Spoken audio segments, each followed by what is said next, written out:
So often we hear about people losing themselves in the work environment, whether hostile or not, regardless of the work environment, trying to maybe get promotions in that, people ending up being backstabbers, people losing their characters, people being willing to sleep with certain people to get the promotion in that. What do you think causes that, and how can one protect themselves from losing themselves and becoming that type of person? But therefore, that's quite a big question, a very good question. But what a. And I think, again, it depends on circumstances. In the mining industry, I came across something where because of the legislation that says there has to be more ladies, Mm-hmm. you have no idea the circumstances that they go through, where they are put in positions, if they don't sleep with the supervisor, that they can lose their job. Mm. And they may be the only one that's feeding the family. So different circumstances, I wish there was an answer that would fit everybody. But I think the biggest thing is we need to know ourselves. Mm. Unfortunately, in today's time, work is so scarce that sometimes we're stuck in a bit of a toxic environment. Mm-hmm. And I wish that on no one, but it does happen. And I think, again, your support, and always by learning again and again. A little bit off the subject, but perhaps something I can say. Keep your CV up to date. Okay. Keep it up to date every time that you do a project. So know what's the company where you're working, what's their strategic goals, why are they in business. Mm-hmm. Abba said it years ago, money makes the world go around. So most of the time companies are in business to make money. Mm-hmm. What have you done? Where have you served? Where have you made a difference? So write your CV like that, not just this is my skills, this is my education, this is my... Make notes for yourself in the little black book where you've made a difference. Keep you up to date that when you do come into a situation where really you've tried your personal best and it's just clashing with your values and who you are and it's not good for you anymore, that you have the skills to get that other post. Mm. That whole thing that I spoke about, the bottle with the rocks first. Yeah. If you have a good, strong family life and a relationship with your significant other and your support system, then they might be able to support you through that you can make a career change. Mm.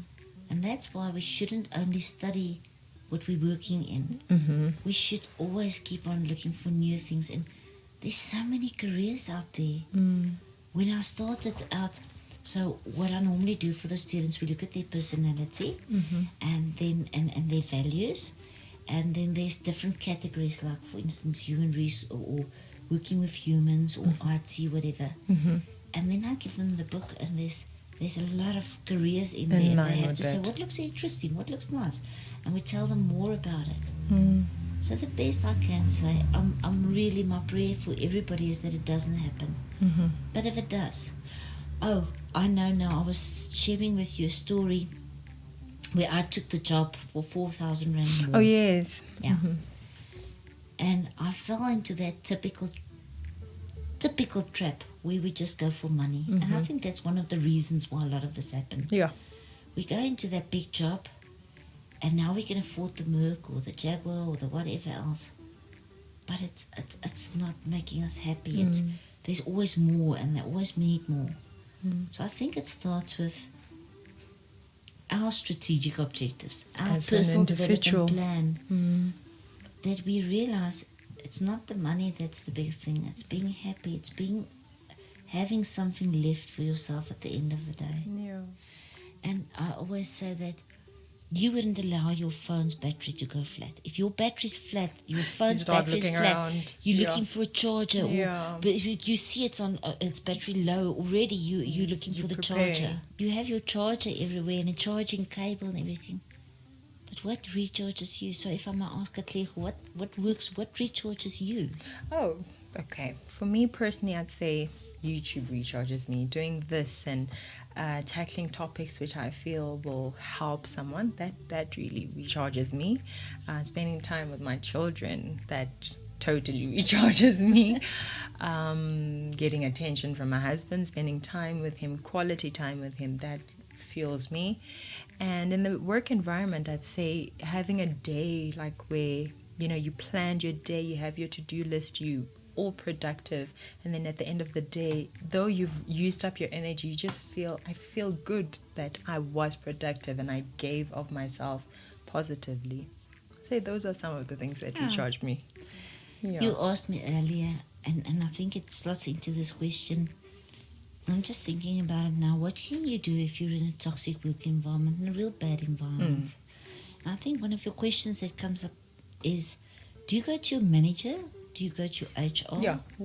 I think it came up for promotions as well. And I think that will change from circumstances, but it's how we bring across the message. You will remember what I said. It's not what we say, it's how we say it. Yeah. If you can send somebody to hell and let them forward to the trip, then you're doing it right. So perhaps if your mentor or your coach of I or whoever you have can help you to word your problem in such a way that you can say, I need the following to be able to recharge. Can you help me to get this? And if perhaps your direct manager is the problem, then you go. You can first try speaking to them. Okay. Always first try addressing the problem. With that person. Keep records of everything, because there is a stage where it can be, they call it, there's a specific name for it, where if you resign because you were really victimized or whatever, that it can be seen as they have a specific name for it, for a specific type of dismissal. Okay. So keep your records. Write down. Have your little bit. Just like you keep your records of what's good, what you've done. Keep your records what goes wrong. The date, the time, who said what to. And it has two sides to it. It's like keeping a diary. Sometimes you read back and you think, and you see your own, you have insight into your own behavior. Or it might be that if it's really, really a case of a toxic environment where they actually get you to a stage where you feel like you resign, and then you can have the necessary to go to CCMA and through that grievance process. But remember, and I know it wasn't really part of our discussion, but I think this is necessary to say, you cannot go to the CCMA if you haven't followed the company's grievance procedure. Okay. So if you start getting to that point where you really, this is just, you are so unhappy, and it's not something, change always starts with ourselves. Yeah. And it's not something you can control, and you've tried everything. Know what's your company's grievance procedure. Yes. Get the forms. Get somebody to help you to take the emotions out, to write. And the one thing about a grievance procedure, you have to say what's wrong, and then there's normally a space where it says, what do you want to happen as a solution? Okay. And I think all of us are, it's so easy to say, I'm unhappy with this one, I'm happy with that. When you do a grievance, you have to say what's wrong. So if you've kept your records properly, you have dates and times. But then you have to say what's the solution. That same manager I spoke about, Lee, she always said, don't come to me with the problem. Come to me for the solution. And then you can have time and put it through. But you cannot go to the CCMA if you haven't shown that you've gone through the grievance procedure. Okay, that's something, because some people will just resign again out of emotion and then they don't know that they'll fail when they get to CCMA. Yeah. Yeah. So that's something to do. Another thing that I can say to those of you that's going to start in a work area soon, be honest. Do not say that you can do something that you cannot, because that's going to lead to conflict. And I think that's a big pressure these days, to put something on your CV because the current one is just not working and they want this. Yeah, that's a good point. If I can give a tip for an interview, and perhaps that's a whole nother video that we can do it at some stage, but one of the tips that I can say is, if you're in the interview, be as honest as you can. Say that I've just finished my degree. I know that there's a lot that I don't know. That shows emotional intelligence. That you are aware. That you are aware that you don't know everything. You're not Mr. or Miss or Mrs. Mr. Know-it-all. Yeah. And then the law says the basic condition of employment, they must give you a job description. Mm-hmm. And on that job description, once you have it, let's say you got the job, Mm-hmm. you accepted the job. As you go through your job description, if you see that I cannot do this, this, and this, be Train honest. A good way always is to do emails. Mm. And a 24-hour rule for the emails. So you can set an email and say, I noticed on my job description that it requires the following from me. These things. Can I please ask for some training or On guidance on that? Mm. So then, because that happened to one girl last week, she was given a post as a debtors clerk. Mm-hmm. They knew she had no experience. They decided that they like her attitude because she worked there. Oh, she within helped another role. No, she actually went to volunteer there Oh, before. there we go. The benefits of volunteering. She volunteered during her holiday. She was working at another company, and in her holiday, through a friend's friend, she heard about this, that there's a post open. Mm-hmm. And she asked them, and she said, can I come and work there for a week? I want to see if I'm a good fit for the company before I apply to I'll work for free. And in her leave, she went and she worked there for a week. Mm. And they liked that, and they gave her the post.